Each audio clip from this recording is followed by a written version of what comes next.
اکبر بادشاه یو ځل خپل ورثه راغونډ کړ. دا ډېر سخت بیمار شوی و.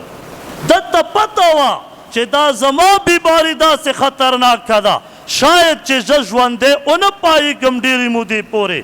نو خپل ورثه رشته دار یې راغونډ کړ او ورته وایي چې ای بچو شاید چې زه په دې بیمارۍ کې مړ شم، تاسو ځان ته هر یو کس یو لرګی راوړئ.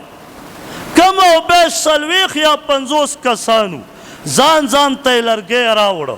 ورته ویې ویل وی دا ځان ته مات کوي.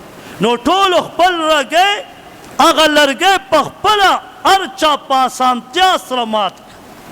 اوس دا ټول لرګي دا یو موټی کوي. دا 40-50 لرګي یو ځای کې او په پړي باندې وتړئ او بیا یو کس راغوښته وی بچوی اوس یې مات کوي شابه چا مات نه که. ورته ویې ویل ای زما بچو واورئ که متحد او متفق وی په تاسو باندې یو لښکر هم بری نشي موندی، هر لښکر به ستاسو نه خار خوري. او که ځان ته شوئ تاسو به ځان ته ټوټې کی. زما کشمیر نن ځان ته دی څنګه بمباري پې هغه هندوان کوي څوک یې تپوس والا شته؟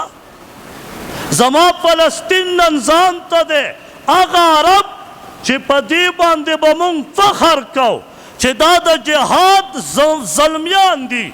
نن هغه عرب هغه لیډران هغه بې غیرته شوي دي، هغې د خپل فلسطین د سرحداتو سره حفاظت نه کوي.